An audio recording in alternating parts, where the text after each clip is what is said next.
The house on Magnolia Street had a tired kind of beauty to it. Its white paint had faded into something closer to cream, the porch steps creaked in quiet protest, and the tall oak tree in the yard leaned protectively over the roof like an old guardian.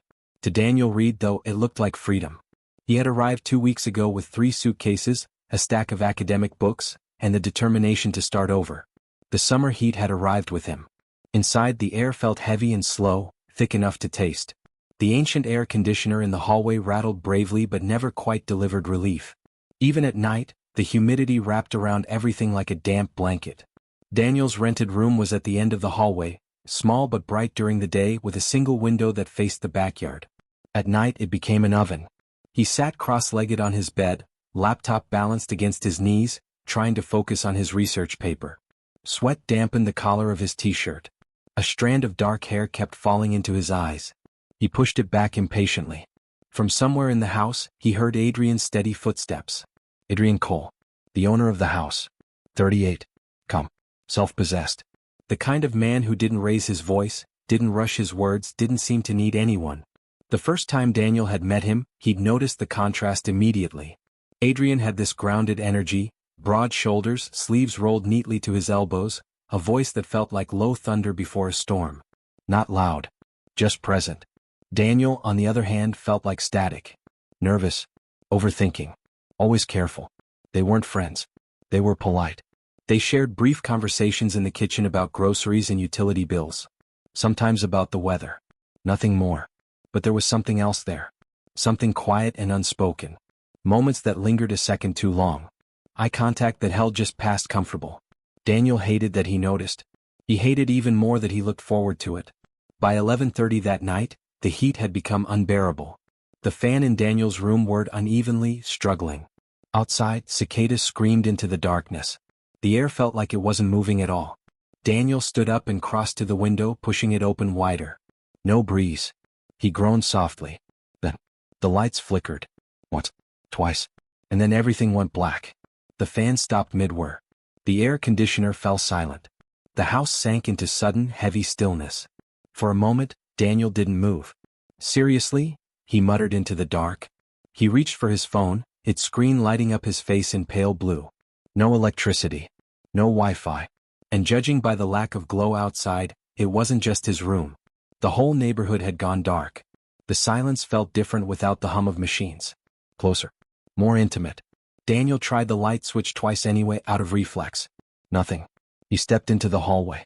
The wooden floor felt warm under his bare feet. At the other end of the hall, a door opened. Adrian. A faint beam of light cut through the darkness. Adrian's flashlight.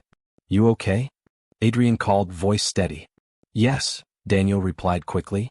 I think. Did the power just... Whole blocks out, Adrian said.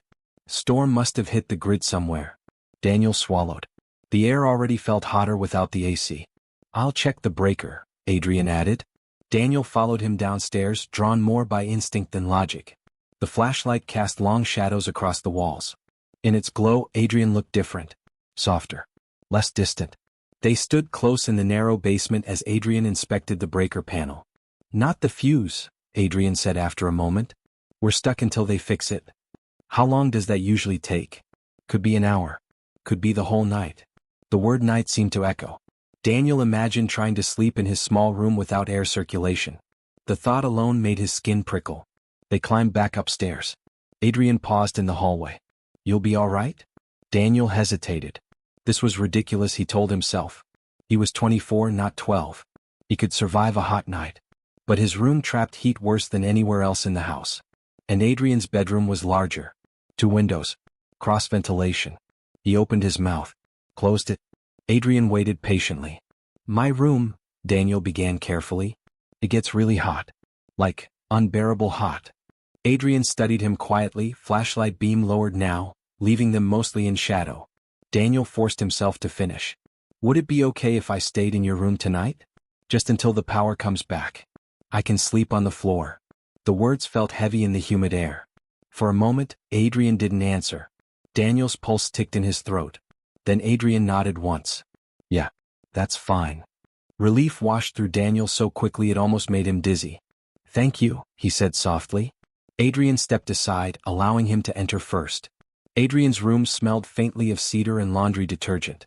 The windows were already open, thin curtains shifting slightly with what little night breeze there was. Moonlight spilled across the wooden floor, silver and quiet. It was cooler than Daniel's room. Not comfortable, but survivable. "There's only one bed," Adrian said matter-of-factly. "You don't have to sleep on the floor. That'd be worse." Daniel's heart stuttered. "I don't want to impose." "You're not." Simple. Direct. Daniel set his phone on the bedside table. The dim glow illuminated both their faces briefly before fading again. They moved around each other carefully, an unspoken choreography in the dark. Adrian removed his watch. Daniel pretended not to notice the way moonlight caught the lines of his forearm. They lay down on opposite sides of the bed. Space between them. Safe distance. The mattress dipped slightly under shared weight. For several long seconds neither of them spoke. Outside, thunder rumbled faintly in the distance. "It's strange," Daniel murmured eventually. "What is?" "How loud silence is when the power goes out." Adrian gave a quiet hum of agreement. "You get used to machines filling the space." Daniel turned slightly on his side, facing away, but aware. So aware. The air shifted again, just enough to brush across his skin. He could hear Adrian's breathing. Slow. Even. Comforting. The bed felt bigger than it was. Smaller too. After a few minutes, Daniel realized his shoulders had relaxed. The panic about the heat faded into something else entirely, a new kind of awareness. Close proximity. Shared space. Vulnerability in darkness. He told himself not to read into it. This was practical. Temporary. Nothing more.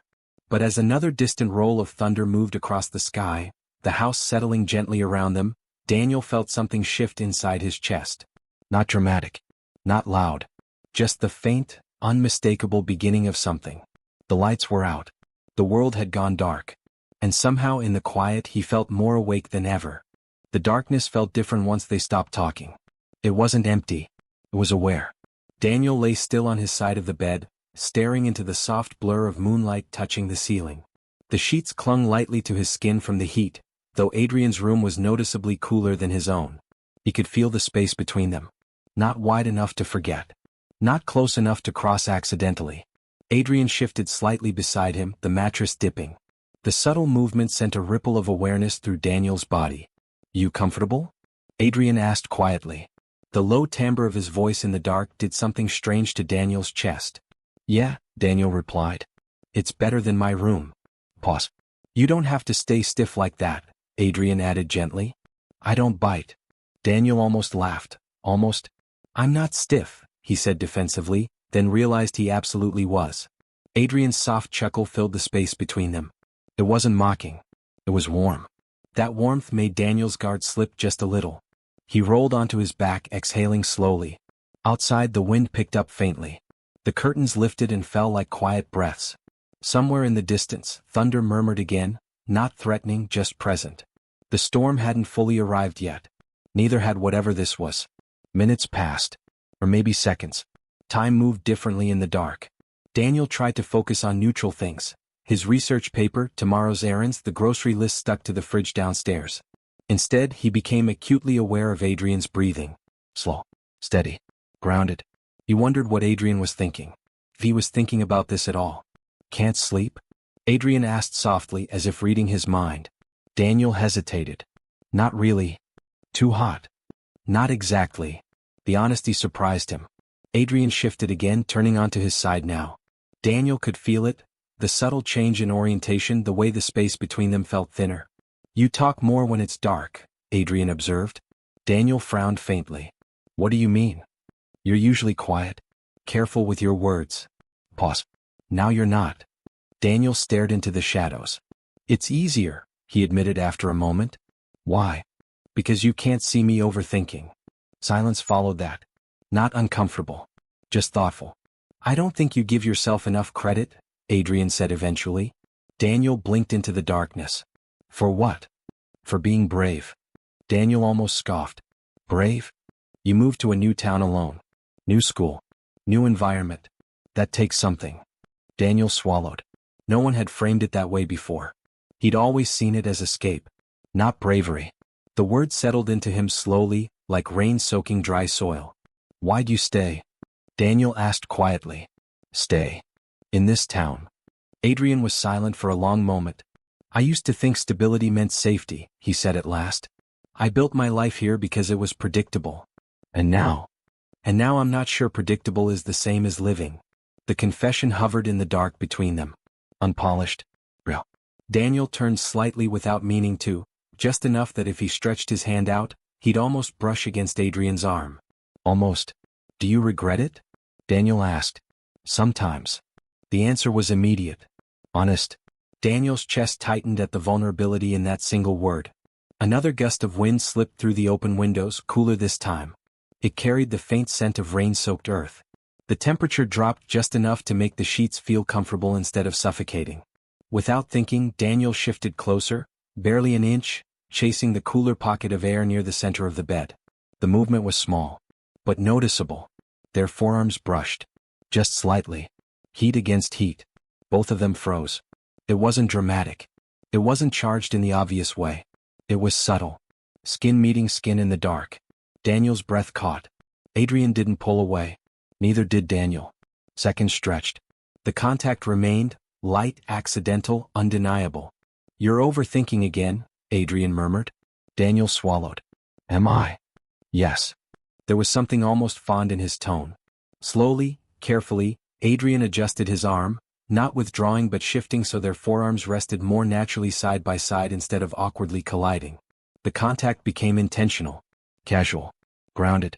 Daniel's pulse quickened anyway. He told himself it was the heat. The storm. The strange intimacy of a powerless house. But deep down he knew it was none of those things. It was this. The closeness. The quiet. The permission in not moving away. You don't have to pretend to be asleep, Adrian said softly. Daniel blinked. I wasn't. A beat. You were. Daniel exhaled a small, embarrassed breath. Old habit, he admitted. If I don't know what to say, I shut down. Adrian was quiet for a moment. Then, a gentle shift. A warm hand resting lightly against Daniel's upper back. Not gripping. Not possessive. Just there. Reassuring. Daniel's entire body reacted before his brain could catch up. His muscles tensed. Then slowly, gradually, relaxed beneath the steady warmth of Adrian's palm. It was a simple gesture. Comforting. Steady. But in the darkness, stripped of sight and distraction, it felt amplified. You don't have to shut down here, Adrian said quietly. The words sank deep. Daniel stared at the wall, eyes open though there was little to see. He could feel every point of contact now, their forearms, the gentle weight of Adrian's hand at his back, the shared warmth between them. The storm outside finally began in earnest. Rain tapped softly against the windows. Thunder rolled closer. The house creaked faintly, old wood responding to wind. And yet Daniel felt calm. Safer than he had in weeks. Maybe months. He let his breathing slow deliberately, matching Adrian's rhythm. Inhale. Exhale. Inhale. Exhale. The hand at his back didn't move. It didn't need to. After a while, Daniel let his eyes close. Not pretending this time. Not hiding. Just resting. The storm deepened outside, rain falling steadily now, washing the heat from the air. The darkness no longer felt heavy. It felt protective. And somewhere between the thunder and the quiet synchronization of their breathing, Daniel realized something subtle but undeniable. He didn't want the power to come back. Not yet. Because in the absence of light, walls had lowered. Distance had shortened. And whatever was beginning between them felt fragile, like something that only survived in the dark. The night stretched on. The storm passed slowly overhead. And for the first time since he moved into the house on Magnolia Street, Daniel didn't feel alone. Daniel woke to light. Not harsh, but steady. Soft gold filtering through the curtains. For a moment he didn't move. He felt warm. Comfortably warm. Then awareness returned in fragments. The storm had passed. The air felt lighter. And there was weight against him. Solid. Real. He inhaled slowly. Cedar. Laundry detergent. Warm cotton. Adrian. Daniel's eyes opened carefully. Sometime during the night, the careful space between them had disappeared. He was lying on his side, closer than he remembered, Adrian's arms still loosely draped at his back. Not tight, not restraining, just present. Their legs weren't tangled. Their hands weren't intertwined. It wasn't dramatic. But it wasn't distant either. Daniel's heart began to pound. This hadn't been part of the plan. The power outage was supposed to be temporary. The closeness was supposed to be accidental. Yet here they were in morning light where things looked clearer. Harder to pretend. As if sensing the shift in Daniel's breathing, Adrian stirred. His hand withdrew slowly. The mattress shifted as he rolled onto his back. For a long second neither of them spoke. Daniel stared at the ceiling. Adrian cleared his throat softly. Morning. His voice sounded different in daylight. Less intimate. More measured. Morning, Daniel replied, trying to keep his tone neutral. He pushed himself up slightly, careful not to make the movement abrupt. The loss of contact felt sharper than he expected. The fan whirred overhead. Daniel blinked. The power's back, he said quietly. Yeah. Must have come on early. Silence settled again, but this time it felt fragile. Daylight exposed everything the darkness had softened. Daniel swung his legs over the side of the bed. He didn't know where to look. Last night had felt safe. Unspoken. Mutual. Now it felt like something that needed explanation. And neither of them seemed ready to give one. I should go shower, Daniel muttered. Right, Adrian replied. Simple. Calm. Too calm. Daniel stood, adjusting the borrowed t-shirt Adrian had given him the night before. It hung loosely against his frame. He hesitated at the doorway. For a split second he considered saying something. Acknowledging it. But what would he say? Thank you for holding me? Did you mean it? Was that just comfort? Instead he nodded once. Thanks. For letting me stay. Adrian gave a short nod in return. Of course. Polite. Careful. As if the storm had washed something away along with the heat. The shower water ran cooler than usual. Daniel leaned his forehead against the tile and tried to steady his thoughts. He replayed the night in fragments, the conversations, the accidental touch, the hand at his back. None of it had felt imagined. None of it had felt one-sided. But morning had a way of rewriting memory. Maybe Adrian was just being kind. Maybe Daniel had read too much into comfort. The thought made his chest tighten. When he stepped back into the hallway, Adrian was already downstairs. The smell of coffee drifted upward. Normal. Routine. Daniel dressed slowly, buying himself time. When he finally went down to the kitchen, Adrian stood at the counter pouring coffee into 2 mugs. He slid one across without looking up. Sleep okay? The question was casual. Daniel studied him carefully. Adrian's expression was composed. Controlled. No visible trace of last night's softness. Yeah, Daniel said. You? Fine. Pause. The clink of ceramic against the countertop sounded louder than it should have. Daniel wrapped his hands around the mug, letting the warmth ground him. He hated this feeling, like something important had happened and they were both pretending it hadn't. I didn't mean to, Daniel began, then stopped. Adrian glanced up. Didn't mean to what? To make it weird. Adrian's brow furrowed faintly. You didn't.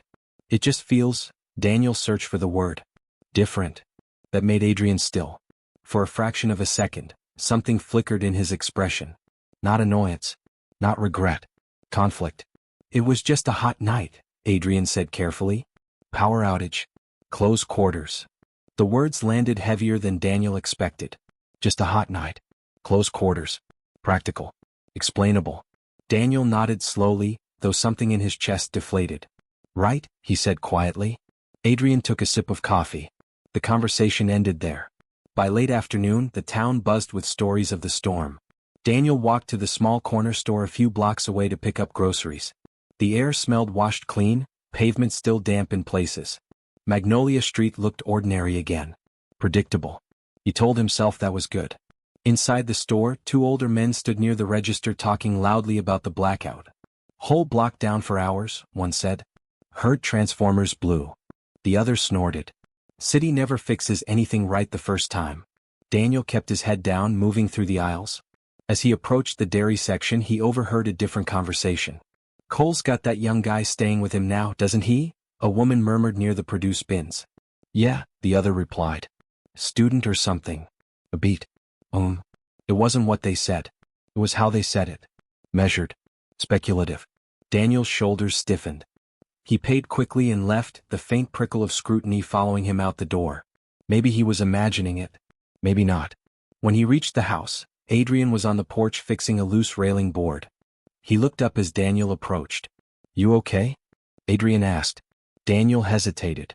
The memory of the store lingered. Do people talk? He asked carefully.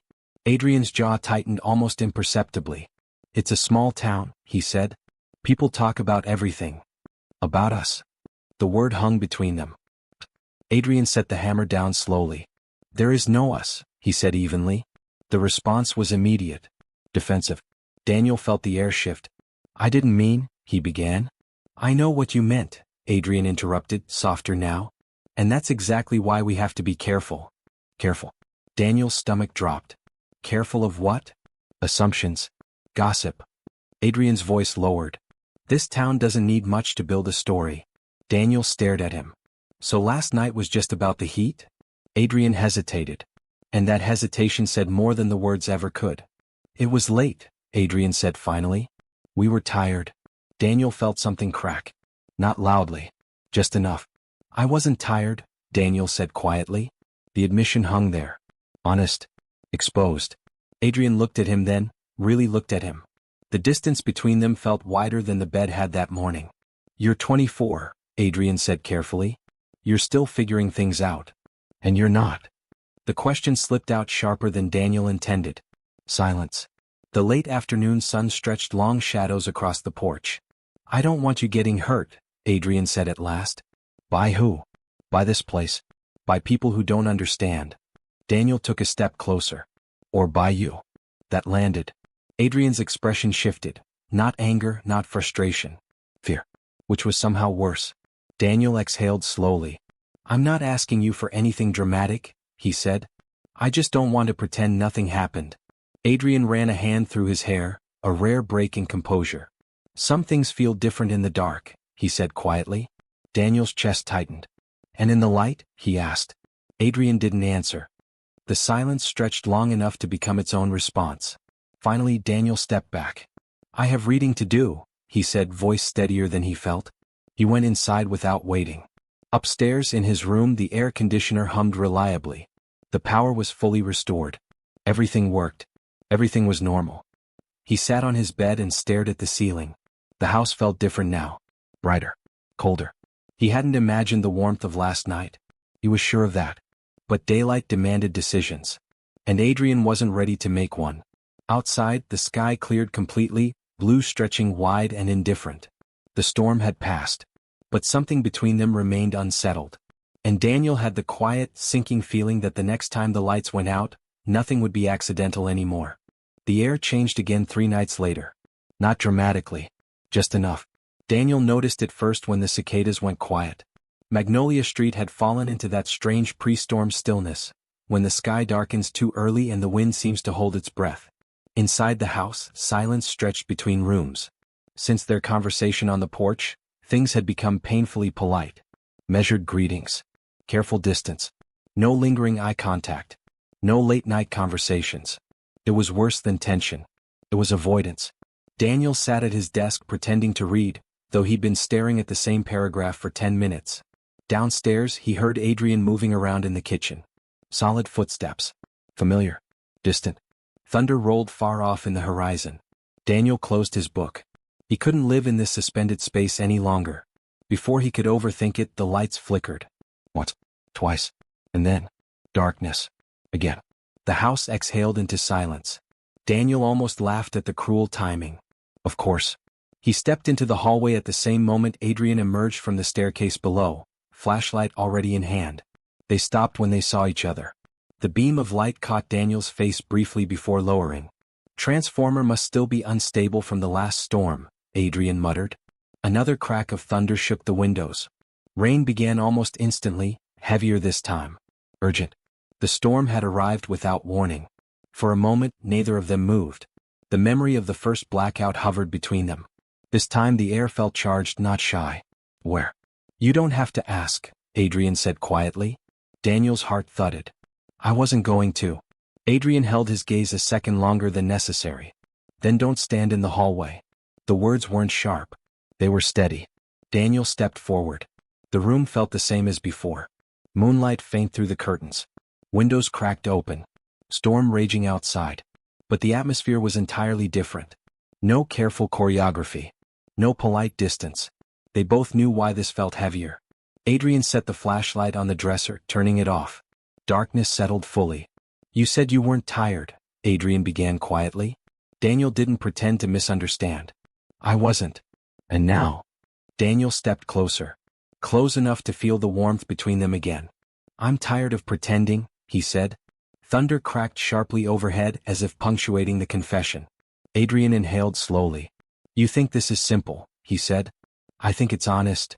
Rain lashed against the windows harder. The storm outside mirrored the one inside, restrained too long. "I'm almost 40, Adrian said, voice low. "You're just starting your life.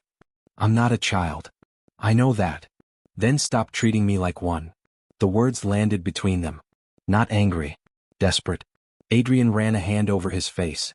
"You don't understand what this town is like," he said. "Then tell me," Daniel shot back. "Don't shut me out and call it protection." Lightning flashed, illuminating the room for a split second. In that brief white glow, Daniel saw it clearly on Adrian's face. Not doubt. Not indifference. Fear. And something deeper. Desire held tightly in check. The darkness returned just as quickly. "I felt it," Daniel said, softer now. "That night. You did too." Silence. Thunder rolled closer. Adrian's voice came quieter this time. "Yes." The single word shifted everything. Daniel's breath caught. "Then why are we acting like it didn't happen?" "Because once you acknowledge it," Adrian said, "you can't take it back." Another flash of lightning lit the room, closer this time. The storm was directly overhead now. Daniel stepped forward again. The space between them disappeared. "I'm not asking to take it back," he said. He could feel Adrian's breath now. Warm. Unsteady. "4 days I've been replaying that night in my head," Daniel admitted. "Not because it was convenient. Not because of the heat." His voice lowered. "Because it felt real." The confession hung heavy in the storm-dark room. Adrian's hand twitched slightly at his side, as if resisting the urge to reach out. "You deserve something uncomplicated," Adrian said quietly. Daniel shook his head. "I deserve something true."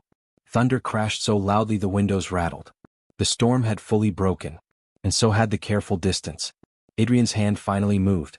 Slowly. Deliberately. He reached for Daniel's wrist, not forceful, not pulling away, just grounding him there. The contact sent a sharp current through both of them. "You have no idea how much self-control it took not to do this days ago," Adrian admitted. Daniel's heart pounded. "Then stop controlling it." Lightning flashed again. This time neither of them looked away. The decision hovered there. Fragile. Massive. Adrian lifted his other hand slowly, giving Daniel time to step back if he wanted to. Daniel didn't. Fingers brushed along Daniel's jaw, hesitant at first, as if asking permission without words. Daniel leaned into the touch. That was all the permission needed. The kiss wasn't rushed. It wasn't desperate. It was careful. Testing. Their lips met softly, a question more than a claim. For a fraction of a second, everything stilled. The storm. The tension. The fear. Then the world rushed back in, rain pounding, thunder rolling, but inside the room there was only warmth. Daniel's hand rose instinctively to Adrian's chest, feeling the steady beat beneath his palm. Adrian's hand slid from Daniel's jaw to the back of his neck, not gripping, just holding him there gently. When they parted, it wasn't from regret. It was from breathlessness. Foreheads resting lightly together. "You're sure?" Adrian asked, voice barely above a whisper. "Yes," Daniel answered immediately. No hesitation. Adrian searched his face even in the dark, as if trying to read something deeper than words. "And you understand this won't be easy?" Daniel nodded. "I don't need easy."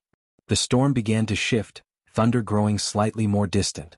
Adrian exhaled slowly, as if releasing something he'd been holding for years. "If we do this," he said, "we do it honestly.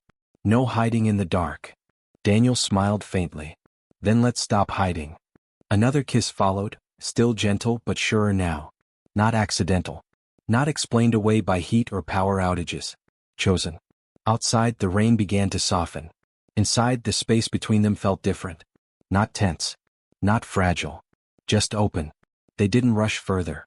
They didn't need to. The decision itself was the turning point. The storm had broken. And this time neither of them stepped back when the lightning flashed. The power came back slowly. Not with a dramatic surge, just a quiet hum returning to the walls. The ceiling fan stirred. The refrigerator clicked back to life. A porch light across the street flickered on. Daniel noticed it first. He pulled back slightly, glancing toward the doorway where faint yellow light now traced the frame. "The power's back," he murmured. Adrian didn't move away immediately. "I know." But neither of them stepped apart. That was the difference. The first time the lights had returned, they'd retreated into politeness, into caution. This time they stayed exactly where they were. Adrian's hand still rested at the back of Daniel's neck. Daniel's palm was still pressed lightly against Adrian's chest, feeling the steady rhythm beneath it. The room was no longer hidden in shadow. And nothing about this felt like something that needed to disappear with the dark. They didn't say much that night after the storm softened. No dramatic declarations. No promises they weren't ready to define. They lay down on the bed again, this time not separated by careful inches, but naturally close. Daniel rested on his side, facing Adrian openly. Adrian's arm curved around him without hesitation. The lights were on. The door was open. And neither of them moved to change that. Daniel realized something as sleep finally pulled at him. It wasn't the darkness that had made the first night intimate. It had simply made it easier to admit what was already there. Morning arrived differently this time. There was no awkward scramble for distance. No polite retreat. Sunlight streamed through the curtains, warm and steady. Daniel woke slowly, aware of Adrian's arm around his waist, familiar now instead of surprising. He didn't freeze. He didn't question. He simply turned slightly, meeting Adrian's eyes. No fear there. No avoidance. Just quiet awareness. "Morning," Adrian said softly. Daniel smiled, not shy, not uncertain. "Morning." There was a beat of comfortable silence. "Still sure?" Adrian asked. Daniel didn't need to think. "Yes." Adrian nodded once. "Okay." It wasn't a grand speech, but it was enough. Later that afternoon, Magnolia Street carried on as usual. Cars rolled by. Lawnmowers buzzed in the distance. Neighbors watered their gardens and exchanged small-town pleasantries. Daniel stood in the kitchen doorway watching Adrian at the counter. "Town festivals this weekend," Adrian said casually. "They close off Main Street. Music, food stands." Daniel raised an eyebrow. "You actually go to that?" "Sometimes." Pause. "We could," Adrian added without looking directly at him. The suggestion hung between them. Public. Visible. Daniel understood what it meant. "You sure?" he asked gently. Adrian finally turned to face him. "I said no hiding." Daniel felt warmth spread through his chest. "Then let's go." Saturday evening arrived warm and bright. Main Street buzzed with lights strung overhead and the smell of grilled food drifting through the air. Children ran between booths. Live music echoed from a small temporary stage. Daniel felt the weight of eyes almost immediately. Not openly hostile. Just curious. Evaluating. Adrian walked beside him at an even pace, hands at his sides. Close. But not touching. Not yet. Daniel felt the old anxiety creeping in, the instinct to shrink, to create distance before someone else did. Then he felt Adrian's fingers brush his. Light. Questioning. Daniel didn't hesitate. He turned his hand and intertwined their fingers fully. The contact was simple. Clear. Intentional. A few heads turned. A couple of whispers followed. But nothing exploded. The world didn't end. Adrian's grip tightened slightly, not from fear but reassurance. "You okay?" Adrian asked quietly. Daniel glanced at him. "Yeah." And he meant it. They walked like that through the festival, not making a spectacle, not hiding either. Just existing. At one point, an older neighbor Adrian had known for years approached them. "Evening, Adrian," the man said. "Evening." His gaze flickered briefly to their joined hands. Pause. Then he nodded once. "Storm knocked us around pretty good the other night." "Yeah," Adrian replied calmly. "But we're all right." The conversation moved on. Normal. Ordinary. Daniel felt something loosen inside him. Maybe this town wouldn't understand everything. Maybe some people would talk. But standing here, hand in hand under string lights and summer air, he realized something important. He wasn't invisible. And Adrian wasn't retreating. Weeks passed. The heat softened slightly as summer edged toward late August. Life settled into a new rhythm. Mornings in the kitchen with shared coffee. Evenings on the porch with quiet conversations. Not every day was easy. There were moments of hesitation. Moments when Adrian's old caution resurfaced. Moments when Daniel questioned whether the age difference would eventually matter more than it did now. But they talked through it. No more pretending storms hadn't happened. No more blaming darkness. One evening, as they sat on the porch watching lightning flicker faintly on the horizon, Daniel glanced sideways. "Do you ever regret it?" he asked softly. Adrian didn't need clarification. "No," he said after a moment. "I regret waiting so long to stop being afraid." Daniel leaned back in his chair, absorbing that. Across the street, porch lights flickered on as dusk settled. The power lines hummed steadily above. Everything worked. Everything was lit. And yet, when they went inside later that night, neither of them turned on the bedroom light immediately. They didn't need it. The room felt familiar now in both shadow and brightness. Daniel paused near the bed. "Funny," he murmured. "What?" "The first time the lights went out, I thought that's what made everything happen." Adrian stepped closer. "It wasn't the dark," he said quietly. "No." Adrian brushed his fingers gently along Daniel's jaw, the same place he'd touched during the storm. "It was you." Daniel felt his breath catch, not from uncertainty but from the steady weight of something real. Outside the sky remained clear. No thunder. No outage. No excuse. They lay down together, not because of heat, not because of broken wiring, but because they wanted to. The fan hummed overhead. Streetlights cast soft golden patterns through the curtains. And as Daniel settled into the steady warmth beside him, he understood something he hadn't before. Sometimes it takes losing the light to realize what was already there. But when the lights return, and you don't let go, that's when you know it's real.